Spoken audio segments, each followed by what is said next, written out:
This is illustration number 72.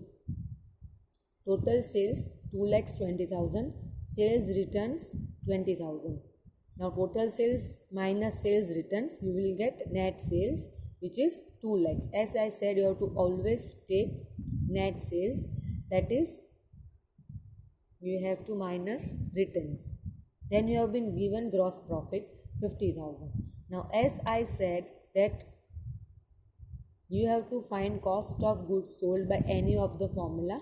Now here the information of sales and gross profit is given. That's why we will be able to find COGS with the help of this formula. Sales is equal to GP plus COGS, or you can say COGS plus GP, because sales and GP's information is given. That's why we will find COGS with the help of this formula. Let's substitute the values. Sales 2 lakhs, then GP given 50,000. So your COGS, cost of goods sold, becomes 1,50,000. Now we got COGS. Now we have to find average inventory. Now for average inventory, closing inventory is given 60,000, and then excess of closing inventory over opening inventory 20,000. Now the meaning of this line will give us the answer of opening inventory. Now let's understand this. Excess of closing inventory over opening inventory, मतलब कि closing inventory excess मतलब ज़्यादा, over मतलब किससे, opening inventory से, मतलब closing inventory opening inventory से ज़्यादा है. कितना ज़्यादा है? 20,000. और else हम ऐसा भी बोल सकते हैं कि ओपनिंग इन्वेंटरी क्लोजिंग इन्वेंटरी से कम है. कितना कम है? 20,000, राइट. दोनों का मतलब सेम ही हुआ कि क्लोजिंग ज़्यादा है ओपनिंग से, या आप कह सकते हो कि ओपनिंग कम है क्लोजिंग से. If we will understand that opening is less than closing, so you have closing. अब ओपनिंग कितना कम है क्लोजिंग से? 20,000. सो क्लोजिंग 60 है, तो ओपनिंग अगर 20,000 कम है, मतलब ओपनिंग कितना हो जाएगा? 40,000, बिकॉज वो क्लोजिंग से 20,000 कम है. तो क्लोजिंग में से 20,000 माइनस कर दो, तो आपको क्या मिल जाएगा? Opening inventory. Again I repeat, closing inventory opening inventory से 20,000 ज़्यादा है, इसका मतलब. और अगर उसको दूसरी तरीके से बोले तो ओपनिंग कम है क्लोजिंग से, इतना 20,000. अब हमारे पास क्लोजिंग है 60, तो हम उसमें से अगर 20 कम कर दे तो हमें क्या मिल जाएगा? Opening inventory. So now we got both, opening 40 and closing 60. So now we will be able to calculate average inventory easily. So opening inventory plus closing inventory divide by 2. So you got 50,000 as your average inventory. Now your inventory turnover ratios formula will be COGS, that is cost of revenue from operation, upon average inventory. Now cost of revenue from operation, that is COGS, we have already found out 1,50,000, and your average inventory is 50,000. So if you will divide, your answer will be 3 times. Now this is illustration number 70. Now this is somewhat difficult, but you have already learned this in 11th standard. Opening inventory 29,000, closing inventory 31,000. Now revenue from operation, that is net sales 3 lakhs, gross profit 25% on cost, cost मतलब COGS. Calculate inventory turnover ratio. Now as I said that it depends on the information given to you, that with the help of which formula we will be able to find COGS. Now from this I can see I am having sales and I am having information of GP.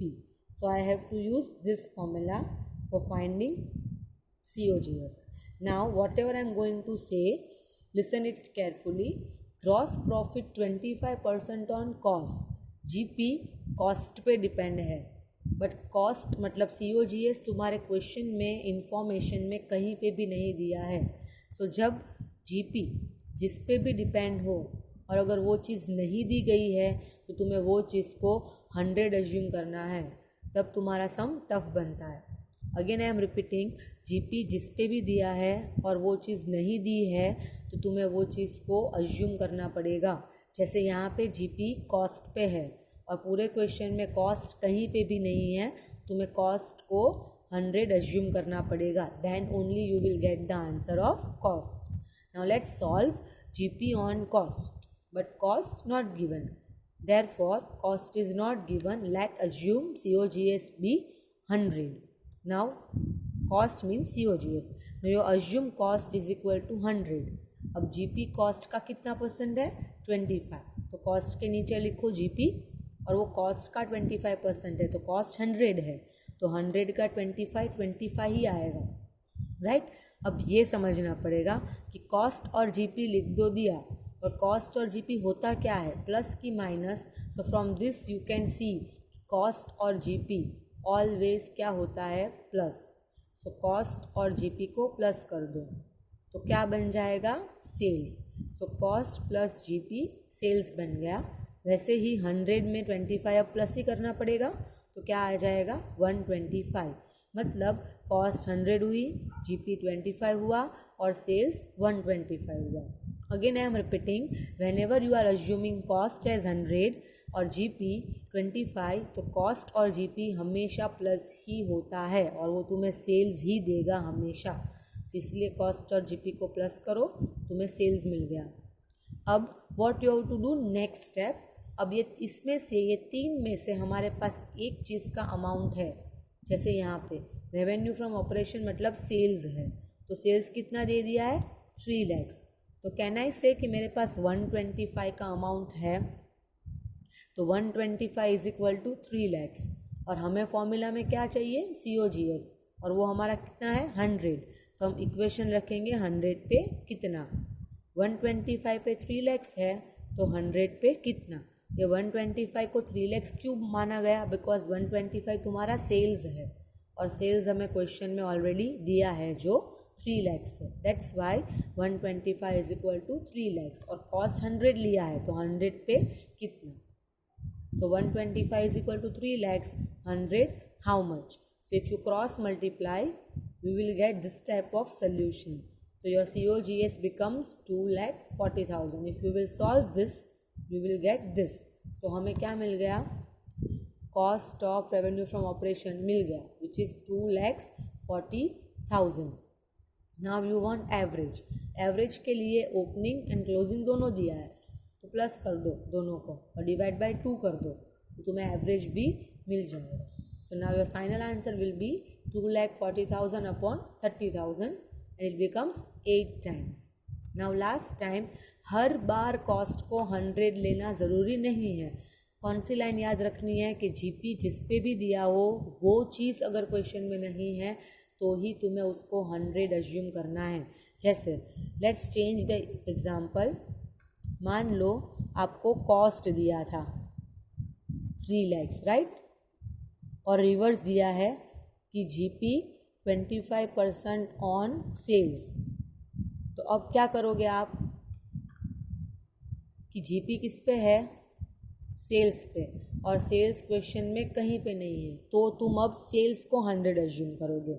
Sales is equal to 100 because GP किस पे है इस बार, sales पे। और अब लिखो GP कितना है 25।